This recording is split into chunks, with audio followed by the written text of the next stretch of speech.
Hello, welcome to the Women in Data Science series of the Shelley Show. I'm Shailendra, and you're watching this simulcast live on LinkedIn, Twitter, Facebook, and YouTube. I hope you and your family are safe. Um, so here we go. Today, we have three guests from two different parts of the world. So let me not waste any time and just very quickly start the show and bring in my first guest. My first guest is a neuroscientist whose research was on deriving insights from motion capture data from alcohol impaired animals. She managed data research program in gaming companies, ran for political office, founded three organizations, and has consulted for organizational governance and bylaws. She has delivered over 100 presentations and publications on topics ranging from big data, drug addiction, leadership, health policy, and so forth. So let's not waste any time. Let me welcome Dr. Conny Lin from Canada. Hi, Dr. Lin. How are you? Great. Hello, everyone. Very good. Happy Canada Day. Today's Canada Day. Thank you for being on the show. No problem. My pleasure. Before I get ahead, can you please explain about these running for office? You've run for a political office. What was that?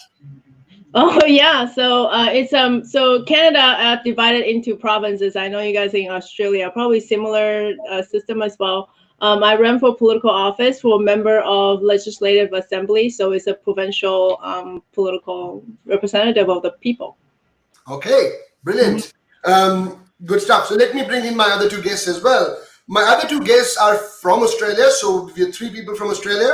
So let me introduce the second guest, who is Linda Ginger.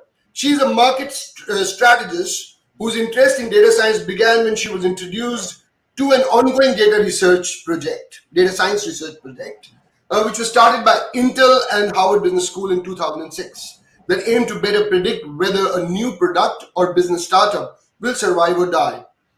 Today, she applies the research findings to an innovation process that helps companies to discover and launch ideas with higher odds of success at a fraction of time and cost of traditional methods. So let me bring in Linda Ginger. Hi, Linda. Welcome to the show. Hey. Welcome to the. So Linda is from Brisbane. We've got Dr. Conny from Canada, and let's bring in our third guest. But before that, I must say one thing. This particular show is being loved by so many people that each episode gets, within a week's time, gets around about 5,000 views, which is huge in my terms. Well, I'm not used to all that love and affection, but Women in Data Science has been loved from all walks of life. So you guys are doing a very good job watching this show, and I think we need to do that. We need to promote women in data science and women in all the other professions as well. So let's get to bring in the third guest. We have Dr. Jane Thomason. She has consulted to many organizations on digital impact, including digital health advisor to the World Health Organization. So we've got three biggies today. Digital transformation advisor to the Partnership for Maternal, Neonatal and Child Health, digital transformation subcommittee chair, Kina Bank, Papua New Guinea, and Commonwealth Secretariat. She's also the lead author of the book Blockchain Technologies for Global Social Science, and has been recognized in Forbes magazine as a blockchain's leading social development evangelist. So let's get Dr. Jane in. Hi, everyone, and happy Canada Day. Thank you. Good afternoon, Dr. Jane. How are you? Yeah, great. Thanks. Good to see you. Thank you very much. And all three of you, welcome to the Shelley Show. Okay, before we get ahead, let me just say this one thing to everyone. So guys, if you're watching this episode on LinkedIn, please follow me. If you're watching it on YouTube, please press the subscribe button and press the bell icon. And if you're watching it on Twitter, please follow me so that every time I bring in another show, you're able to watch it live. Okay, let's get right into it. And guys, everyone, we've got more than 50 people watching this show at the moment. Guys, if you're watching this, and you've got a question, please put that in the comment section and we'll take the question. So we start with my questions. Let's talk about processes. Data science processes as they are. So when I started my career, it was all hit and trial. You're trying to hit and trial and trying to learn something out of it. What you guys have seen? Have you seen that these processes are now streamlined, they're set up, or are these processes just hit and trial still? Let me start with Linda. You, what do you think? It's taken off actually. So yeah, sorry, I sort of missed the question. I can't quite hear on my speaker. So if you could just give me that one again, Shalandra. What I'm saying is that the processes, the data science processes, they were hit and trial once upon a time. But what do you see? Are they all structured now? And so are you able to see processes which are very well defined, very structured in the place where you work in? Look, I think it's advancing very fast, where it may have been unstructured, but I think there's still a long way to go. Like it's just new advances, new tools and resources that are actually just exponentially giving us more tools that we can use to help whatever solution we're trying to do. I see it more around decision making. So what are those tools and resources that are really helping us get cutting edge, better decision making? Yeah, long way to go yet. Okay, so you are seeing it's a mix. It's still going from getting a kind of a hit and trial towards getting a structure of it. What do you see, Dr. Lin? What do you see in your space? Is that very, very structured, or is it very hit and trial still? So I would have to say that every new data set, you kind of have to start with that hidden trial again. If you already know your data very well, like for example, maybe marketing data is very well structured. Facebook data, people already know what to do with it. There might be a structured approach to it, but in academia, like where I am, it's a lot of hidden trial. Yeah, sometimes I feel like, am I stupid or the machine is stupid? That's a good one. What do you think, Dr. Jain?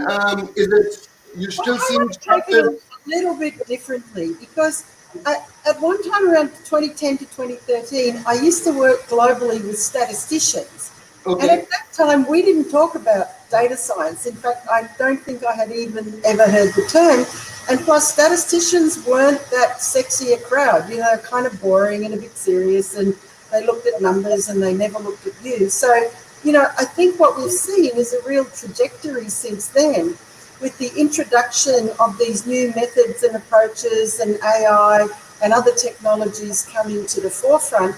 And so I don't even know if I'd call it a hit and trial. It's sort of like this rolling experimentation, analysis, understanding how to use the data, how to use the techniques, how the algorithms work or don't work. And so I think we're actually inventing the future of data science every day with the work that different teams are doing on it. But the one thing that has changed since 2010 is it's really hot, it's kind of really powerful, and everyone wants a data scientist or to know a data scientist. So that's a big change. Yep. So, Yeah, no, I'll give you a bit of a context from why I was asking that question in the first place. When I started data science, as you said, rightly said, Dr. Jain, the word wasn't even there. Even today, I call it analytics, right? So it's still, you're still doing analytics with some statistical modeling in it, and you're trying to achieve an outcome at the end. So I think that word data science came in a few years ago. I think it was 3 to 4 years ago when they actually started talking about data scientists and data engineers and whatnot. But it all started with it being an analytics process. And when we started, it was all hit and trial. It was like, you know, you've got a business problem, you try and see what data is required, then you try and get a model on it. And if it is fine enough, then, you would keep going with it, or otherwise you will go and, remodel and start again and all that stuff. But what I've also seen is that there is, at a very high level, a structure that has been defined to the process. And that structure is defining the business outcome that you're trying to achieve, Then on the basis of that, you think about the data that you want to collect. So that's the data arm where you're collecting all the data that you require. And then from there on, you go in and get the statistical models that you want to apply on that to get an output. Now, when the output is out, you need to then figure out whether that is going to give you an outcome after execution. So I think that at a very high level, there is a structure that has come through over the last few years. Anyone wants to add anything to it? I can totally see that. Yeah, Yep. no, go ahead. Oh, no, I was going to say that I think you're right. The data science thing, we probably would have seen that as more actuarial science or statistics in the past. But the job that we're still trying to do is the same as it's been forever. We just now have an enormous more amount of data. We have so much more access to advancing technology that the capability of what we can now do with data is the exciting thing. So we're still applying mathematics. We still have had data, but it might have been smaller and we collected it a different way. But I guess what I'm saying is the job we wanted that to do is the same. We just are enabled now in a much greater way. We have a lot more that we need to sift and resources and tools that we can actually analyze that data the best way we can. Dr. Conny, were you saying something? Oh yeah, so if you put it that way, yeah, I can totally see, especially things changed. Talking about 10 years ago, I remember when I started, just finished my master's and transitioning to PhD, my laboratory was not using motion capture. We were using hand and cassette tapes, and then wind the cassette tapes and then trace the animal's path on the screen with the transparency and scan it and then measure it. And I know, right? Like one night, literally one night, because we had a collaboration with the engineering research in New York, I think. It's called Geneva Farm. They spent 7 years to develop this motion capture for us. And then over one night, everything is coding. I didn't know how to code then. I thought I'm never going to graduate from my PhD. But then now I love coding. So it's such a big change in the last decade. Yep. Okay. So thinking about the process, as you see the current processes which are going on, do you believe there is a missing ingredient in within the current approach that you see that could make it better? If you wanted to add something to it, which you figured out whilst you were doing your day job and discussing it with your data science teams. I think one of the things that's missing is being able to validate. And I guess also the acceptance of the market. So I guess I come from a business perspective and looking at data science and its journey. So, even up until, let's say, 3 years ago, people were like, AI, what's that funny stuff? But now it's like ubiquitous. Everyone's talking AI, machine learning and whatever. But I think there is a missing bit where, people say they've got an algorithm that does X. Yep. But unless they use scientific method to be able to, and over time, consistently get outputs on it that can be verified, then it's useless what comes out.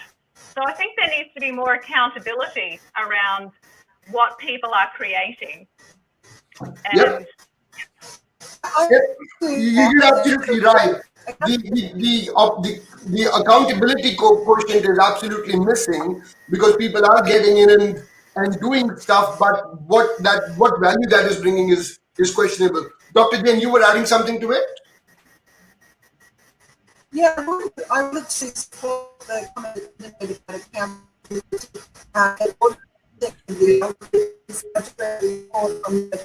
Dr. Jain, we can't hear you. I think there's a problem with the network on your end.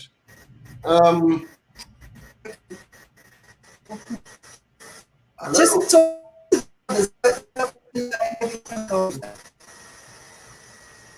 No, we can't hear you at all. It all garbled out. Dr. Lin, you want to add something to it? In the meantime, Dr. Jain, can you just move a bit? Maybe it's that bad spot in for the Wi-Fi. I'm not on a laptop now. I'd have to get off this computer and get on a laptop. We can Okay. hear you now. Okay, that's fine. We can hear you now. Go ahead. Yeah. Oh, okay. Well, what I was going to talk about is both the accountability, which means actually having people who know what they're doing, auditing the algorithms and auditing the science behind what's said. The second one is bias in the data sets, because I think that's a really important conversation around what the data analytics are being applied to. And then the third one, which I think is going to be increasingly important, is thinking about the ethics and how we're applying ethical principles to the use of data science and all of the different techniques that come with that. Yep. So ethics is a good one because, of course, you need to understand the value that data is bringing and how much can you actually leverage it and how much can you actually use it without breaching the privacy and or invading into a personal life. And I think that's a very good point. Dr. Lin, you wanted to add something there? Sorry. Yeah, I would. I often say something a little provocative. Yeah, go on. I always say that in industry, well, academia industries are very different, right? So when in the industry, I will say, what kind of story you want me to tell from the data? I can tell whatever story you want me to tell, because that's how you, right? You guys are laughing. So that is a great point that you guys brought up about ethics and how we validate. So who is right? If I use the same data and come up with a story and another person come up with the opposite story, so who is more right? What is the validation method? I would really want to know. But isn't it just science? It's like, isn't this just about having a hypothesis that you want to prove? Like, it is bad that someone says, tell me whether you can tell this story through the science, or through, I shouldn't say the science because it wouldn't be science otherwise, but, you know, what I think is missing by most companies, they go, here's some data, tell me what you can learn from it. But we should be actually asking questions of the data, and we should be proving our hypothesis using the data, whether we're validating it or invalidating it. So I guess which speaks to my point before around, you know, have they been rigorously tested to make sure that what the outcomes are really the outcomes, and can you rely on it? I think that reminds me of the book Lying with Statistics. So you could actually really influence someone with statistics without having much change. And I don't know whether you guys have any examples. I have a few, and I could share. I remember we were launching not really. I don't want to share that, but there are some examples where you could actually use data to your benefit as well. But the reality is, and I say that all the time, that we use data science to only prove what we already know, only approve of our thinking and our decisions. If we're making a decision, I know that this is what I need to do. I just want data to actually validate that, so that when I go and execute it, I've got something to back up. But we're not actually using the data to actually find things that we don't know. So I usually say there are things we know we don't know, and there are things we don't know we don't know. And I'm in the business of finding out things I don't know. And that is what data should be used to do, where if you find something that is not normal, which is not straightforward, then actually you should actually investigate it and find out. But we get scared, and if we find something that we didn't know, we think we take it on ourselves and say, oh, I didn't know that. I don't know what's going on. I don't know anything about my business. But that's a different approach, and I think that is where we're missing. Anyone wants to add anything on that? Actually, that actually touched on the point of big data and statistics. That's where I came from, my background. It's when we're dealing with big data, the conventional statistical analysis, everything is significant because it's based on sample size. So I have to be a little bit more inventive and maybe use bootstrap to not to increase my data, but actually use less sampling smaller sample to prove, okay, is it really statistically significant to use a smaller sample? And at the end, I'm still questioning myself, to be honest. Okay. Dr. Jane, you want to? Yeah, I think it depends on, for what purpose that you're wanting to use data science and analytics and so forth. So most of my work is very applied. So this is things like predicting pandemics, tracking humanitarian refugee populations who are on the move using drones and analytics and so forth. Or even, in the context of COVID, looking at population movement after the shutdowns in developing countries using telco data to see where they're going and see if you can look at indicators for when they fall into poverty. So that's a kind of different use of it than maybe the one that you were talking about. So we tend to use it to try and understand what's going on when we don't have, we can't collect the data in a normal way, if I would say that. And so using multiple sources of data, trying to kind of triangulate those and understand what's going on in a particular population. Dr. Jain, I think you mentioned, you highlighted a very good point around, the movement of the population at the time of COVID. Can you detail it out a bit as well? Because I think the audience would like to know how successfully we actually figured out when the population was moving. And a lot of people are watching here are from India as well, where now that the population, and I did predict the death rate, I think in April, and I was spot on till May, and I excluded India from it because of the fact that India was such a big population and it wasn't growing at that rate. And I said, let me just drop that out.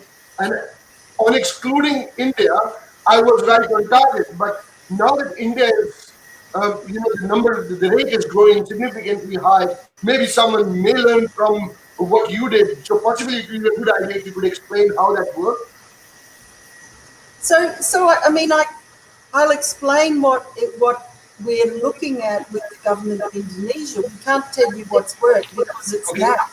That these discussions are taking place. So, and I imagine it's very similar in India, because if you shut down big populations where people don't have homes and they live on the street and they're in the cash economy, then they can't go home. And so that causes this mass migration of people often back to their own provinces. And I've seen in India where people have switched the borders because they can't actually re-enter their province. But what is being explored through a series of discussions by the government of Indonesia and a team that I'm working with up there funded by the Australian government is it possible to use the telco data to be able to access that and work with a data science group to track where people are going and using certain data points and indicators and so forth, make predictions about where you're going to have these pockets of poverty, which is partly through the movement of people and partly using other sorts of data. Because what's going to happen in many developing countries is that people will fall into massive poverty, they'll be starving, and the government needs to be quite targeted in terms of any kind of support and subsidies. So they need to know with some level of precision where these pockets of extreme poverty are. Okay, I think that's a great exercise, and anyone watching this in from Brazil or India or US, I think they should reach out to you, Dr. Jain, and maybe you can help them, because at this stage in the pandemic, I think any help is very well needed. Any other use case, Dr. Lin or Linda, you want to add on to this? Where the processes are now defined and taken to the next level? I'll let you go, Dr. Lin. Yeah, Dr. Lin? A use case for COVID? Yeah, use case. Well, because the point has been raised around COVID, anything that you would want to share? I can comment. I don't know about COVID. Okay, let's move on to the next section. We're also considered on time as well, and that is around the skills. So let's talk about the skills. Now, data science, and as we just mentioned, Linda, you and Dr. Jain, you also mentioned that data science as a terminology came in only 3 to 4 years ago. And I'll share a very interesting conversation I had with someone who was sitting in the UK. They said to me they wanted to open up a center of excellence in Melbourne. And I said, okay, that's very good, but where will we get the data scientists there? So they said, oh, we've got lots of data scientists. Where are they? Then you go to LinkedIn and type data science, and you will find 225,000 data scientists. I said, you know the population of Australia? And she didn't have an idea, but then I told her the population is 20 million. So you're telling me that 0.1% of the population are data scientists? Something wrong. Anyways, the problem is, which I found out, was that everyone who had done something to do with data, because they thought that data science was a lucrative business to be in, they changed their titles to be data scientists. Do you see that? And I know in Australia there are 5 or 6, maximum 10 data scientists who actually know what they're doing. Rest are all following them. But what kind of conversations do you have in the market when you talk about the skills? I'll start with Dr. Lin in Canada.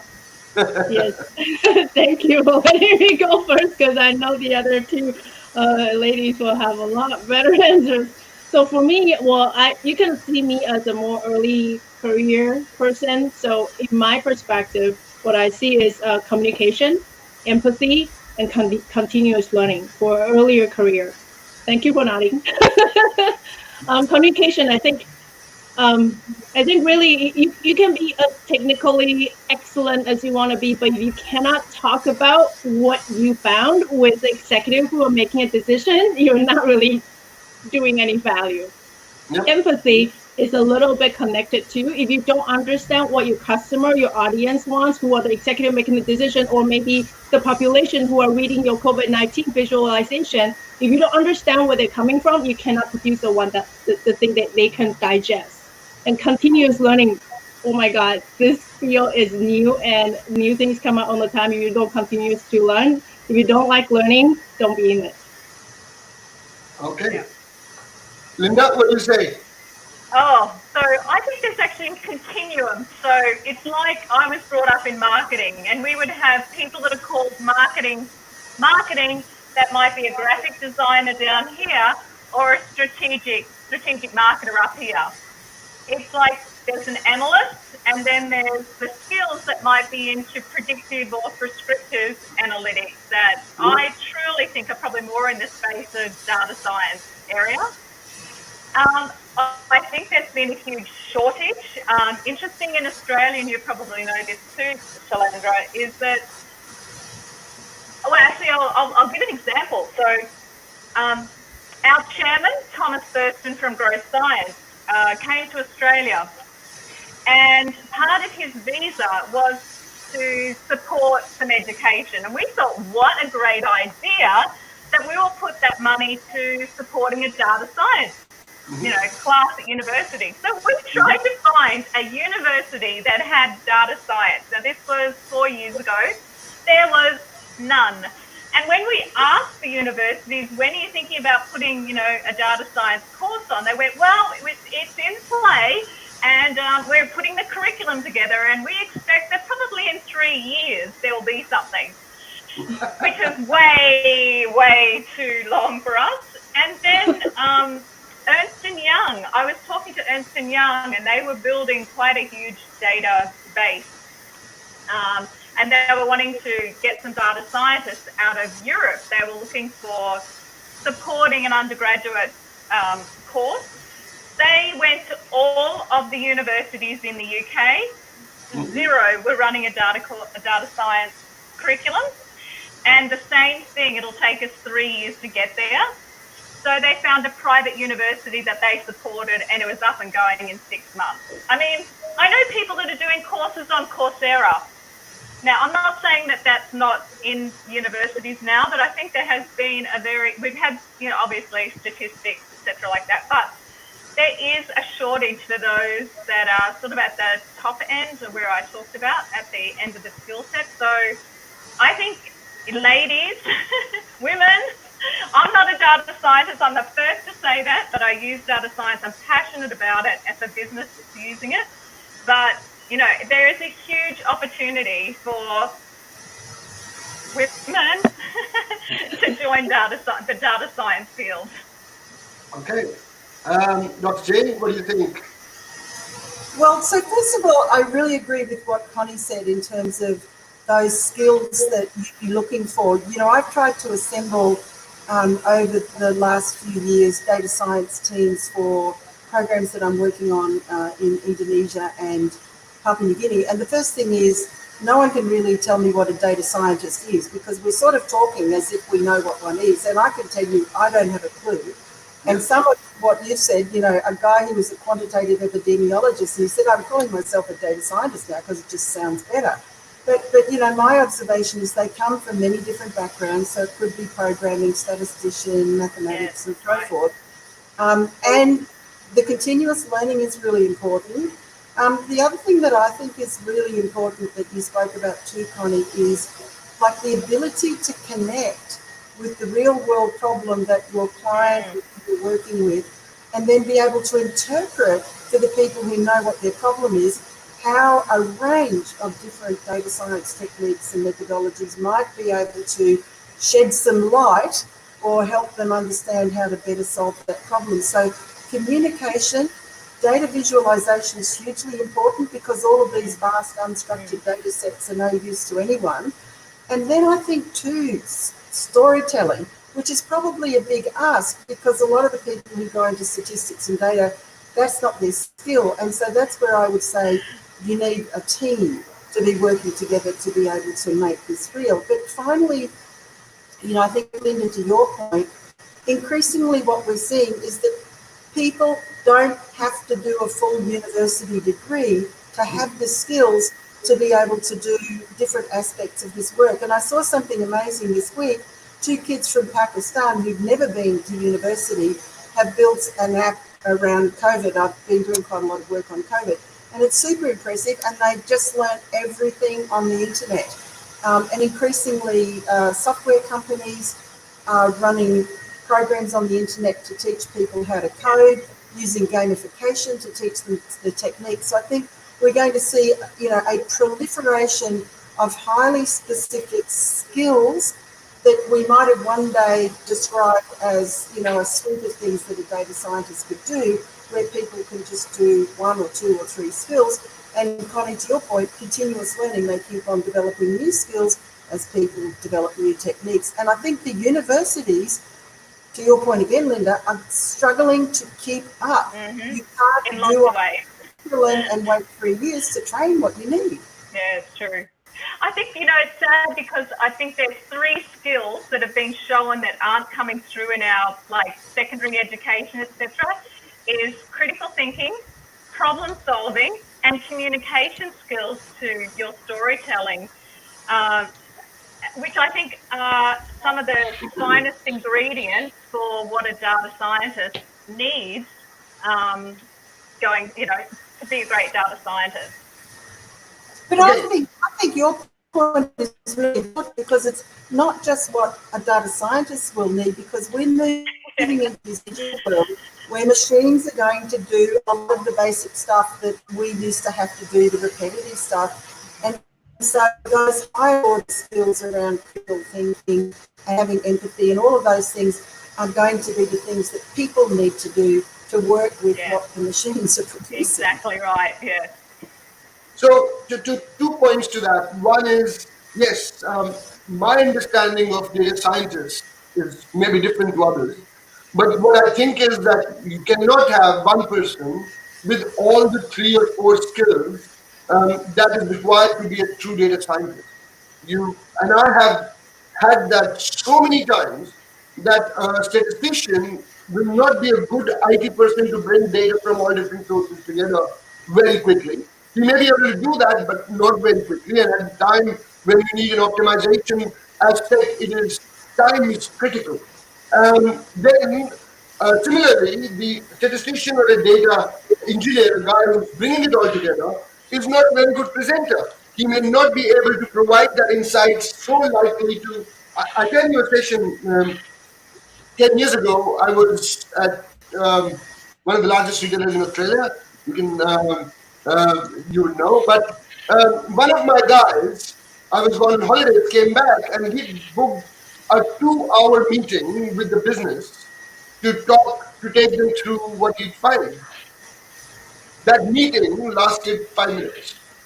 And he invited everyone from the business and God knows from all places, and it was a huge room booked. And after 5 minutes, 2 people stood up and said, "Can you come to the point?" And that meeting just ended. And I said, "Why didn't get?" And he was reporting to me. So I said, "Why didn't he get it past me? I thought he'd got it under control." So the reality is that the guy who could actually bring the data together may not be a very good statistician, and the statistician may not be a very good presenter, or either ways. And we cannot find all of that in one person. And if you try and get that into one person, it's an overkill. And you will not be able to do successful stuff if you're trying to do that in one person. But people are still trying to do that. I'll leave it to them. The second point, Linda, you mentioned around schools and colleges running that. I have a problem there. The problem is that even people who were at these schools and colleges trying to train have no, no real life experience of doing data science. They're only doing out of books. And as much theoretical as it is, the problem is. Don't get me started, Shailendra. Don't get me started. This is like a pet topic. Go on, it's your time. Go on, you want. No, this is the one thing that I go, it has to be practical. It has to be practical. We're trying to take something complex and show the simplicity in it. It has to solve real life problems that we all experience. It's like, you know, we can be academics or researchers and we do it for the sheer love of the research. But unless we can actually translate that into business or into solving our social issues, then what's the good of it all? Absolutely. No. The problem is, and it's not a problem actually, that's reality. Statisticians who are academicians, academia, they are very perfectionists. They want 100% accuracy rates. That doesn't work in a business environment. You Night and day. 80-20. And whenever you get those guys in the room, I'll give you a classic example. I went on, and this is real life, and I haven't shared this with anyone. I went to Korea. For a presentation, and one of the sales managers called me and said I was working for a large software company. Let's call it that way. And they called me and they said, "Sherry, I've got a problem." I said, "What is the problem?" He said, "We've got this guy who's a PhD, and he has been sitting on this data set for last 6 months, eating my budget, and we have to go to the client, and he's not taking us because he's working on this particular project." I said, "Can I have a chat with him?" He said, "Yeah, let me organize." So he organized a chat for 2 p.m. And I'm sitting there at 2:30, 2:45, no one is there. At 2:55, a guy comes in, and I said, "What happened?" He said, "I'll tell you later." But he told me in my ear, saying, "Well, you know what?" He said, "You're not." He asked me a question whether the guy he was going to meet is a PhD or not. And if he's not a PhD, he won't understand what I do, so there's no point talking to him. So I had to convince him. At the end, he convinced him that he was meeting a vice president, so he has to meet him. But so he put that up and came to see me. So I asked him, "What's the problem?" He told me the problem. The problem was very simple. This was Hunting Shipping. Hunting Shipping is a very, very large shipping company, which used to, it's gone bankrupt now, but closed.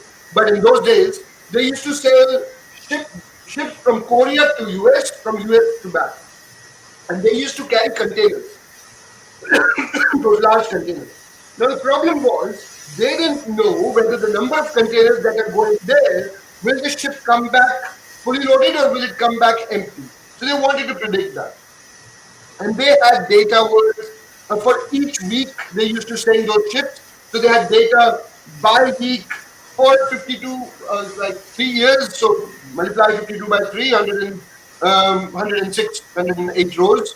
And this guy was working on it for 6 months. And I said, what's going on? And he explained to me the problem. And he said, I'm doing a time series.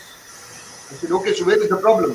He said, the problem is that my model is only 25% accurate. No. My problem is that to run the model, each model, and I've got 3,000 models, each model is taking 4 minutes, which means that running 3,000 models, I'm taking 12,000 minutes, which is around about 6 months. You're using the wrong model. Oh.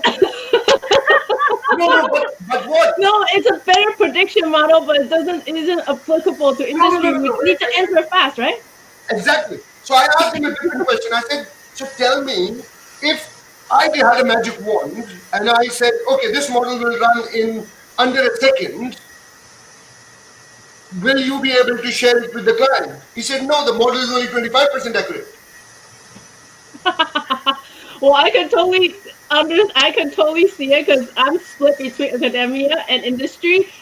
It's night and day, and I'm sure that you guys, both in research and industry as well, can speak to that as well. I can almost feel like when I'm doing academic data, I'm exactly like that. But when I'm in industry, my boss wants the data back in 3 hours. I don't have the luxury of, okay, this is not perfect. This data is not to the spec. Okay, I am okay with 75% accuracy. I would just tell them this is a confidence, and that's what you get in 3 hours. No. But it's better than nothing. Then I asked him a different question. I said, is there a relationship between week to week? So if a ship goes in and comes back, what is the relationship? He said, there's no relationship. So I said, there's no time series. He said, but I promised the client that I'm going to build a time series. So I'm building time series. So for 6 months, he was sitting on a time series model, which it wasn't, and was still running it. Now, that's where the problem comes in. The problem is that these guys are too perfectionist. And so you need to make sure that they get the hang of getting the right outcome and very, very quickly. And I think they're digressing. But coming back to the skills, tell me, guys, what's happening with women in data science? Why do we have so less women in data science? What do you think? In your organization, how is it and what do you guys see? Well, in growth science, we've got actually half of the organisation are female versus male. We're, equity, we're equal. Yeah, so we've got equality on that side. Yeah, look, I mean, I'll wade in and Connie, please continue. I think we've got a few issues to deal with here. One is just the way our children are trained and the way gender stereotypes start to work from right early in school. Now, my view is that we need to take science, technology, reading, writing, arithmetic, and all of that stuff. Every child should learn it because every child is going to live in a digital age. So we don't start this gender stereotyping that women can't do STEM for a start right from the time that they're girls. I think that's really important. I think the second thing that we need to deal with is, who are the role models? Who do they look to that they can see on Facebook and Twitter and Instagram? Who are these cool kind of lady data scientists? You've got maybe that movie about Hidden Figures. You've got that, and you've got a few people. But I can only say, and I'm not a data scientist, but I'm kind of in the technology field. You don't see these women champions really that are very accessible to girls, and they can go, yeah, I'm going to be one of those. I think the third thing is that people need to make the workforce accessible to women and understand that women might have family responsibilities or have children and so forth, so they can work from home. But this is where COVID's been so helpful, because pre-COVID, there was all this fuss about whether people could work from home and work from emails and so forth. Now we're all at home working, so we've overcome that one. So then I think that makes technology enormously attractive to women because you can do it any hours you like, from anywhere, and you can fit in what your other responsibilities are. So I think those are the kind of key areas that need to be worked on. There is one that I read, but I don't know, and that is that women don't get paid equal work for equal pay, but I'm not enough in that industry to be able to comment on that. I just read it. But technology is so perfect for women to be in because it's so flexible. Absolutely. And I think people who would be looking at role models, we've got 3 role models here who are rightly working in data science. And so, you don't have to say that if they're looking up for role models, they can look up for you. Before I get to Connie on this question, I would say, guys, if you've got a question, please shoot that in the comment section. I'm enjoying this conversation. I think, excuse me, we're having a blast. If you've got a question, please mention in the comment section. And LinkedIn, you've let me down for a while. I don't know what's going on LinkedIn, but I'm not getting much questions from LinkedIn. I get questions from Facebook, from YouTube, from Twitter, but I think LinkedIn has got a problem. So LinkedIn guys, whoever is watching on LinkedIn, please put in your questions. There is something going on. Okay, Connie, tell us about women in data science. Tell us, what do you see in your part of the world? I echo on the points that Linda and Jane have made, so I'm not going to repeat those. I'm going to mention one thing is the male-dominant environment, and kind of linking back to some of Linda and Jane's points too. So in Canada, there's an organization called Women in Tech World. I was involved in it, and the CEO has, They did a Kickstarter, raising up money to drive around Canada to every major town and do a focus group on asking locally, what is up with women in tech? Why are we really paid less, or what is the challenges? So they actually have a pretty good information, and they probably are happy to go to another country to do as well. So from my perspective, and linking up my experience in politics, which is also a very male-dominant environment, is the way they communicate. And in Parliament, you might see the attacking each other. You didn't do this wrong. I don't want to stereotype. I'm pretty tomboy, but I don't enjoy that. I like collaboration. I like working together. I like talking peacefully. But I always say that the environment will change when we really reach that 50-50 mark. So then the communication, maybe like in Linda, your organization, the style of communication in your environment is different than the male dominant environment. Yeah. Mm-hmm. Yeah. Can Yeah, I it's make a interesting. comment? Yeah. Sorry, Yeah. go ahead. No, you go, Jane. No, I was just going to support what Connie said and talk about my experience from women in blockchain, because that's kind of where I've come at all this from. And I mean, blockchain is male dominated, and often males that aren't great communicators dominated, and there's a bit of a kind of a culture around blockchain as well. So there's a whole lot of things that women don't feel particularly comfortable walking into. And what we've found, and there's women in blockchain meetups all around the world, is by having meetups for women, a comfortable environment, allowing them to speak to some people who've worked in the space and just network with each other and ask silly questions that they wouldn't feel comfortable, asking in a mixed group, and kind of support each other and encourage each other to be involved. We found that to be, a really empowering set of connections for women, and we've had a lot of women who've come out of attending those meetings, meeting people, and then going on and saying, oh, I went to work in a startup, or I started doing this or that. And so I think giving women a place where they can feel safe and comfortable to find out and to learn and to network is something really valuable.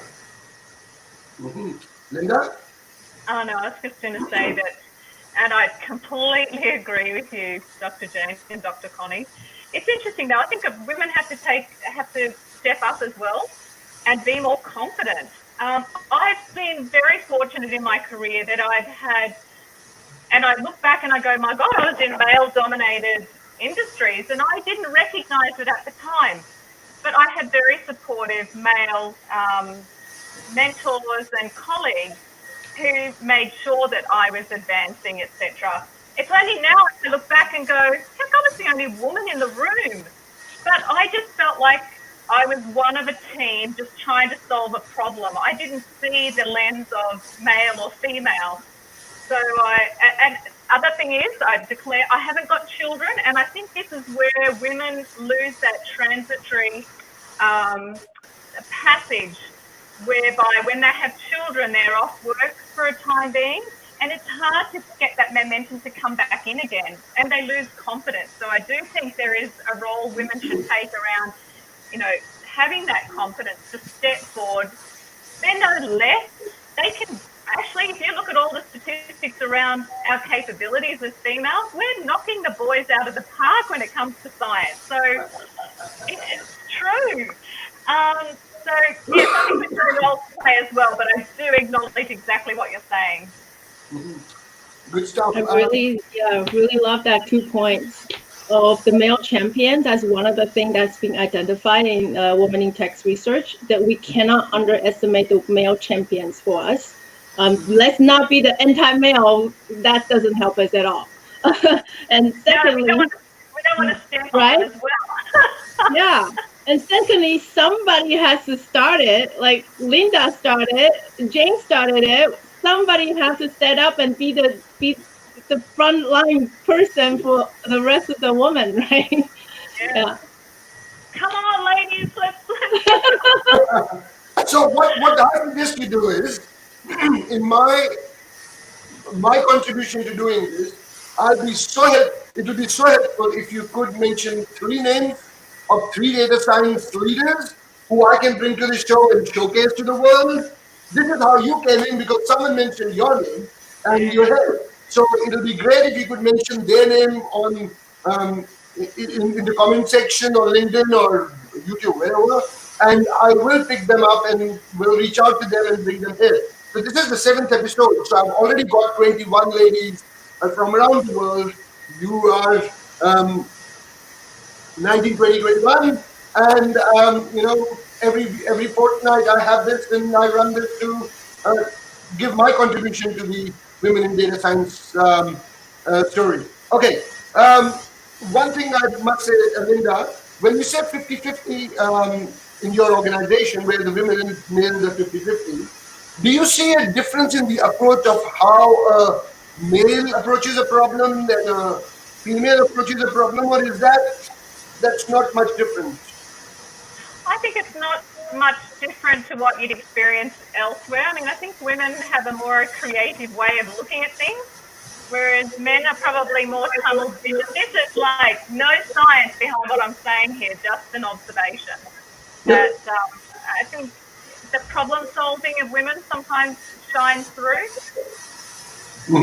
Okay. So before we get to the case studies or the use cases that you guys are involved in, I would like everyone to, whoever is watching this, please feel free to ask your questions, and I will take your questions right after the use cases. We finish the use cases. And also, if you're watching this live, then please mention 1 in the comment section, and if you're watching the replay, mention 2 in the comment section. Let's see where we go on that.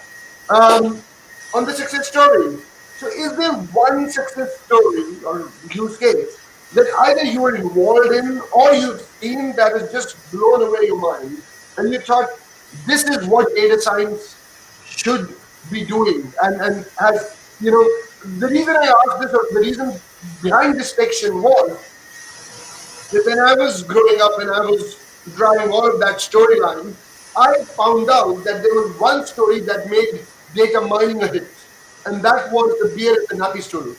If it wasn't for the beer and the nappy story, I don't think that people would have understood what data mining could do. So, and if you guys don't remember that, I'll just refresh your mind. It was about people who buy nappies also buy beer. And then there were stories around why men do that, because, they've gone to pick up nappies, but it's a male ego. They don't want to just show that they're buying nappies, so they will pick up a beer. And that was a big research around that, and so nappies and beer will start placing together. due to the association analysis that worked out. That was in late 90s. So any use case that you think should represent data science as a whole, and whether you were involved in it or not doesn't matter. So I would start from Connie. What do you think? No, me. I would say I love what Johns Hopkins University was doing with the COVID-19. If people now in the world don't know about what data science could do, that's it. Everybody's looking at it. Okay. Anything else you want to talk about from the hospital My industry? own, I could. My own is very narrow research, but I get really excited. I was testing 9 different machine models on my own research data, and Yep. thinking like, oh, I'm gonna predict which animals are drunk or not with their motion capture. So Yep. I got around like 91% accuracy, and there's some like just some troublemaker individuals that just won't make it. All 9 models predicted them the opposite. I'm like, what is wrong with them? Maybe I can learn from these animals and see maybe there's some data categorization feature I'm not capturing. I go into it.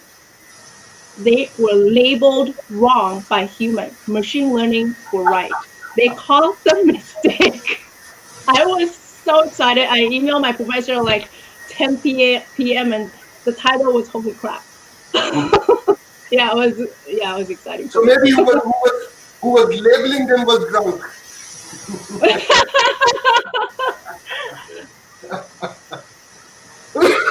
Linda, you want to add something to it? Any use case that you I think the only one that I can come to mind that blows my mind, and I know there's heaps of them, would have to be what growth science is doing. So the research started, as you said, in 2006, and that has developed a computing system called MEAT, and it's called, the acronym is Market Acceptation Simulation Engine.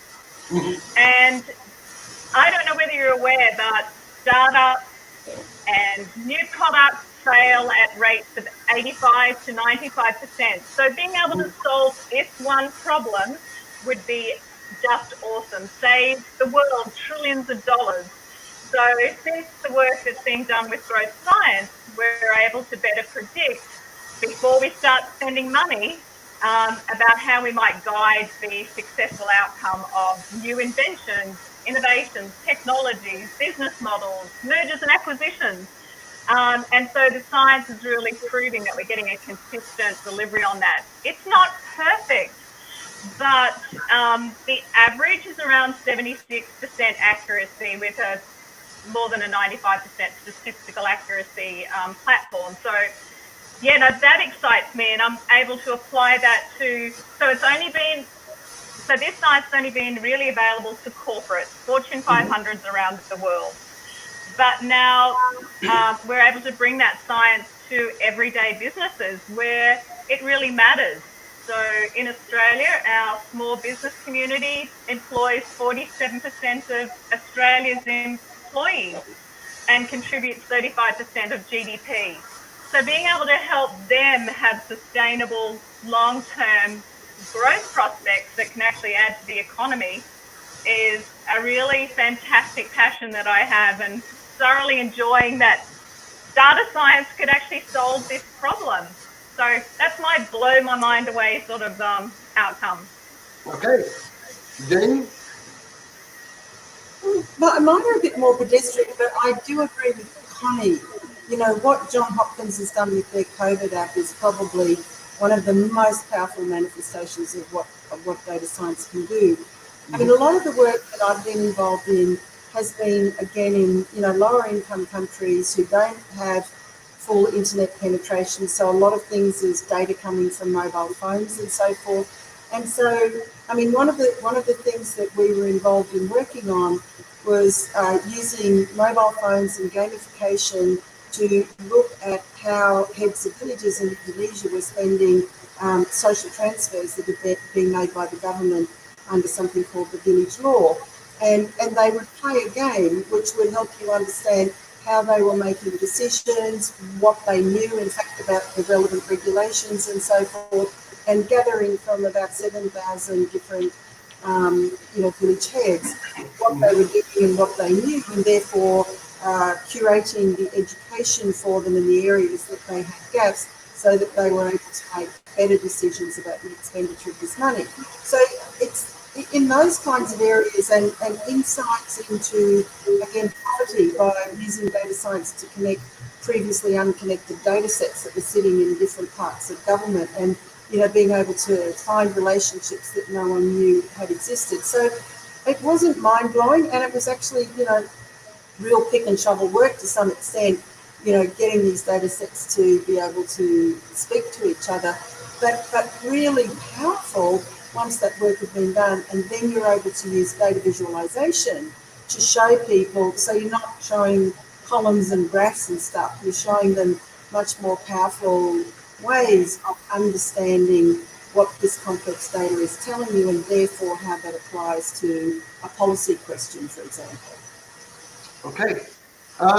Okay.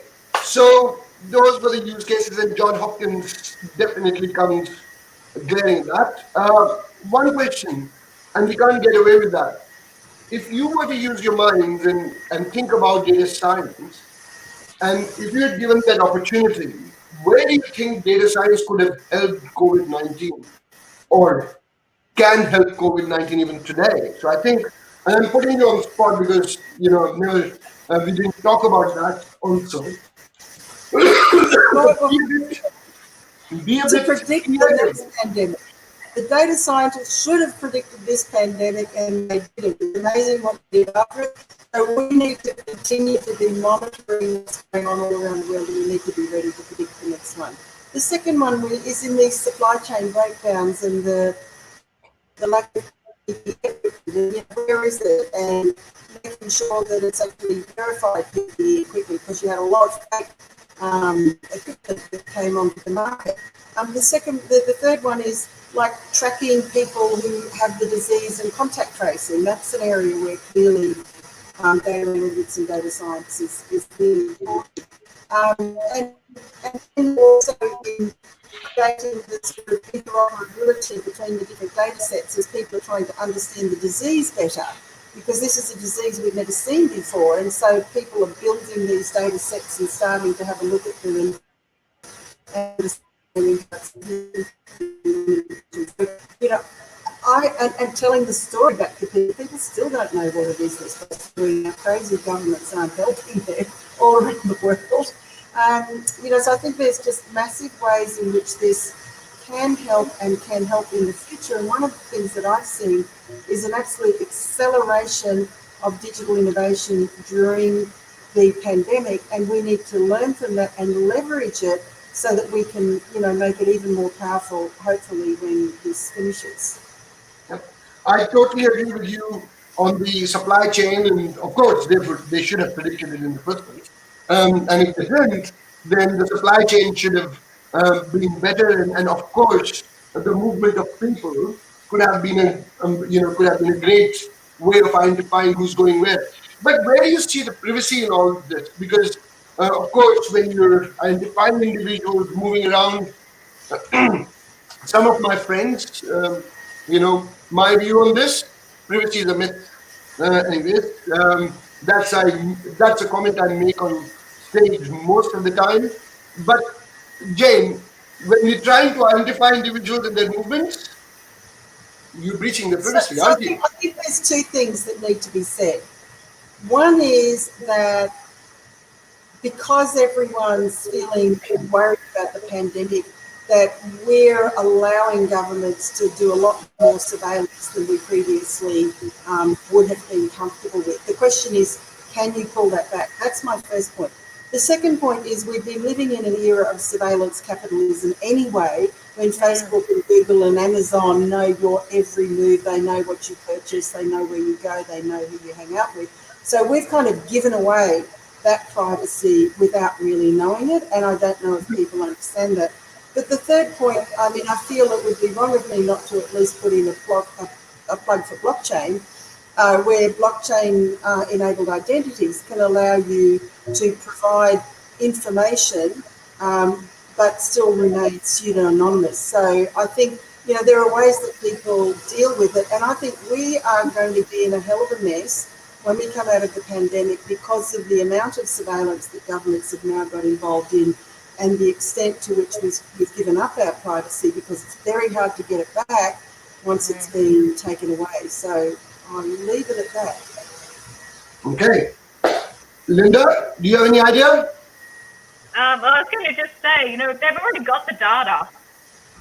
So we just have to open our timelines on our phones that are defaulted to open that way, and we can look back every day knowing where we've been. I was surprised I know that the privacy issue would be that we can't hand that data over, but why couldn't that data have been used as part of the app? It baffled me, but anyway, that's cool. I think the pandemic was predicted. They probably didn't know exactly when it might happen, but what I'm surprised about is if they'd predicted it, how come there wasn't a very good plan or policy put together that would actually, you know, scenarios, close down the borders faster, do this, like nothing had been thought through from my perspective that hopefully will change in the future so we do actually get more actions faster. I'm on the board for the University of Queensland's Innovation and Commercialisation Unit, and we're one of the 5 institutes that have been funded to find a vaccine. So where I would love to see data science used here, and it's not out of the realm of possibility, is how can we get clinical trials using data science faster and with more confidence so that we have that personalised selection process with undertaking clinical trials. So I think that would actually help us in the COVID situation. So getting the vaccine faster and having it more confidently available to us would be a great outcome. Dr. Conny? Yeah, well, I see one thing that echo everybody was saying, that one thing that I really amazed was how fast we starting to connect the data. I say that because my job for 2 years was in policy, in health policy. And even within the data that we own, we have problem using them because of all the privacy legislation that's in place, right? But right now, because of COVID, we have fast-tracked the connection of different segmented health data and come together so that people like Jane's company can do things that, like what they can do.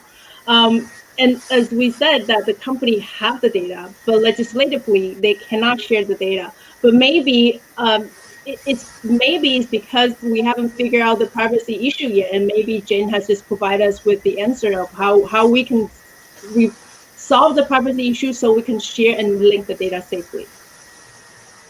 Hey. So I just want to make 2 comments because they haven't come up. Well, one is around blockchain and data sharing and interoperability and so forth. But the other one that hasn't come up, and I think it's worth putting in here, is the work that people are doing about you own your own data. Not everyone else owns their own data. So this concept of data as property, and that you can hold your own data in a data wallet and permission people to use it, because this kind of really changes the paradigm. And there's a lot of people thinking about data as a public health good and data as property, and that you can own your own data and you can earn money from your data and you can permission people to use it.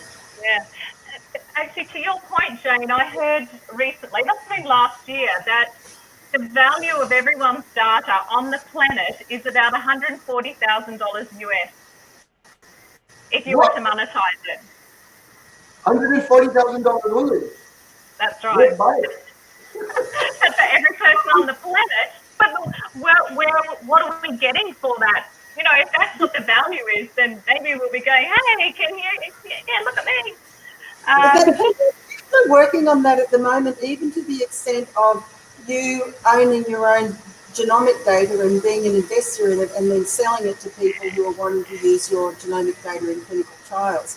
So it sort of seems a bit fanciful now, but I can tell you there are hundreds and hundreds of people around the world trying to figure out how to solve this problem.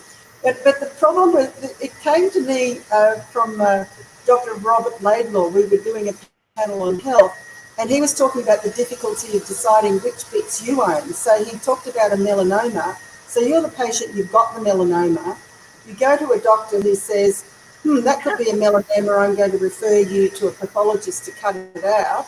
The pathologist cuts it out, and then he has a look at it and says, yes, it's a melanoma. And all of you have actually played a part in creating this data about the melanoma. So maybe you own it a third, a third, a third. So that issue about you doesn't mean you own all of it. So it's, that's true. I know somebody who has patented their DNA. Oh. yeah. For a specific purpose. Exactly what you said, Jane. Yeah. No. So it is a really fascinating field, isn't it? Absolutely, and more and more we know about. Well, you said $140,000, and that reminds me. I remember while I was working for a large retailer, and that's where I keep it. We did an assessment, a business evaluation of 10 million customers that we had, and the third party which came to actually evaluate came back and said that each customer record, we're talking about the record that we were held, was worth $2, which means that we had the value for the database that we created was $20 million. It was a lot of money in those days. It would have increased by now. Having said that, when I go to buy data from a third party, I think I pay for a good record around about $3, $3.50, and that is what I pay. So I think, to your point, Linda, I think it is $140,000. I think they've undervalued it. It should be. Yeah, inflation over the last year. Okay. Okay, guys, thank you very much. Let's get to the questions. And very quickly, I will start with the first comment, and I think everyone will like this. It comes from Ramesh Kolluru, and the reason I'm putting it up on my phone is because it's not coming on the screen. But Ramesh Kolluru has said, cloud and data science are mutually growth-driving areas in the contemporary scenario globally. Wish Vizag IT, Andhra Pradesh IT in India leverages this opportunity. Every crisis is an opportunity to excel. And it is said that IIT Madras, which is an institute in India, launches online diploma and BSc in programming and data science. So to your point, Linda, organizations or governments are now waking up to it, and they are building courses which are around that space. So that is the first thing there. And let's very quickly get to the questions. The first question is from Asad Abbas. Hi Asad, how are you? He's saying, is it good field for women, data science? I think you guys can talk all night, and I'll give you 5 minutes each to talk about this if you want. I love it. Jane said the best things about I know. So convincing, James' point. It's now you can you can work remotely, and you can have your kids on your lap and code if you can do this. What's wrong with that? It's great. I don't think we need a long answer. The answer is yes. The future is digital. We need more data scientists. It's a very flexible career that women can do, and they can fit their whole lives in. So it's absolutely a good field for women. Yep. Linda, what do you think? I just will ditto to Jane. That was a fantastic summation. Connie? Yeah, well, I think Jane has the best sales for that best pitch. It's actually way better than other field if you can stay at home with your kids or your cats, for me.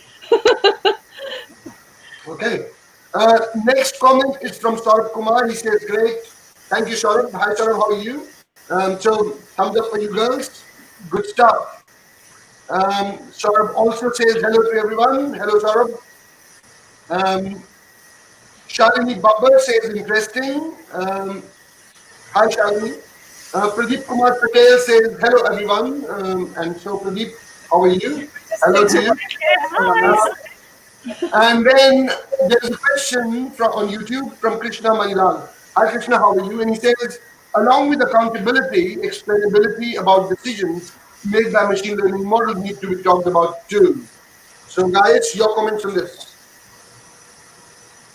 Yeah, well, let me start, because I think that this is really important, and this came back to the point that we were talking about before about, auditing the algorithms, and I've been involved in the UK about some of the questions around using AI in the public sector, and they're developing some principles about this, but one has to be that people need to understand what it's being used for, what are the benefits, and then really make sure that the algorithm does its job and that it doesn't have inbuilt biases against certain populations and so forth. So I think the whole science of accountability is going to be really changing, and we need to very fast figure out some ways that we can be auditing as fast as the people are creating these things, and making sure that ethical principles are built into it, that they're not using biased data sets, that there's sort of diversity in thinking in terms of the creation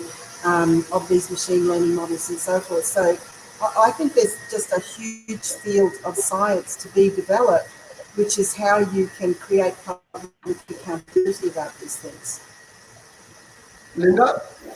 Oh, no, I'd have to re-sound what Jane said. I think that's absolutely true, and it harks back to my point where, we just can't assume that science has developed an algorithm without having that longitudinal proof and something to verify that what it says it's doing and the accuracy that it's predicting at, if we're looking at that end of the scale of data science, is being met.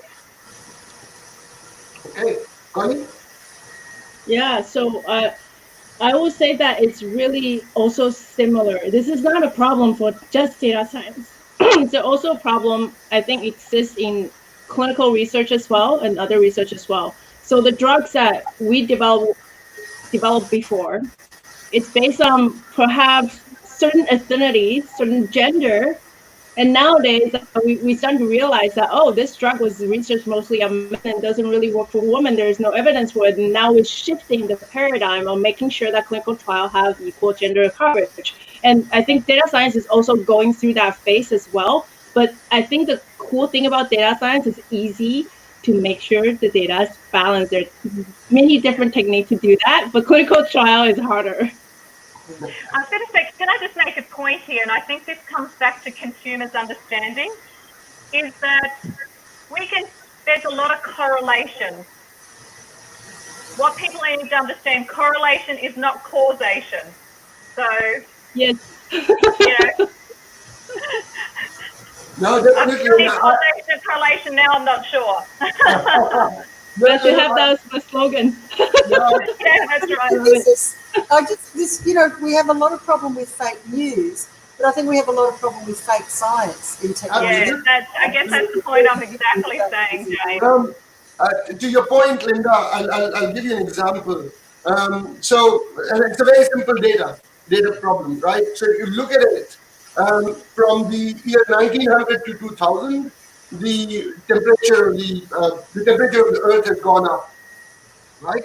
We all call it global warming, or the Earth is getting warmed. But due to awareness, from 1900 to 2000, the number of smokers have gone down, right? We know that. So if we relate that, that means reducing the number of smokers has increased the temperature of the Earth. Correlations.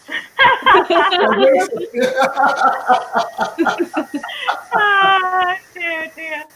So you see lots of those guys in the market, and they will talk about that and say, well, yeah, we can correlate these two things, and we can use that. Well, hang on a minute, you can't. You need to understand the context. Yeah, I think there's an eagerness sometimes, and let's just say universities or research institutes are keen to get the message out about their research. But sometimes what you see on the media about, hey, they found that there is an association between this and this, and you're going, what? Watermelon causes cancer? I mean, it's just a correlation. The longest part is to find out if that hypothesis is actually proven or not. That's the longer part of science. The causation. Yeah, I really have to say something. As a researcher, often seeing my friends' publication being misinterpreted on media, and I understand, right? So journalists really need to sell to their audience something, oh, shocking, the good headlines, but please, now with the information explosion, data explosion, fact check yourself, be critical. Everybody needs to have critical thinking. Fact check. Yeah. Yes, exactly. I totally agree. You got to Good go stuff. hunting for the real stuff. Good stuff. Finally, there is one more comment. Jenny Lin says, very interesting. Bravo. Hope more women take up the challenge. I hope that too. We've got 21 of those, and I'm sure we will have another 3 lined up in the next couple of weeks. So, Yeah, we wanted to win. so guys, thank you very much. But before you go, I want you to give me one statement about women in data science, about data science, that I can that you want to summarize on the show. So one phrase or a line, one-liner, your one-liner that you want to you want to say. It's your time. So I'll start with Linda. Okay. The marketeer. The That's marketeer. right. Okay. I said before that women needed to be confident. Data science is all about confident decision making, so we can be more accurate than in our intuition. So there you go. Confident women helping confident decision making. Jane? Get over yourself, get up, get out there and own it. Good stuff. Connie?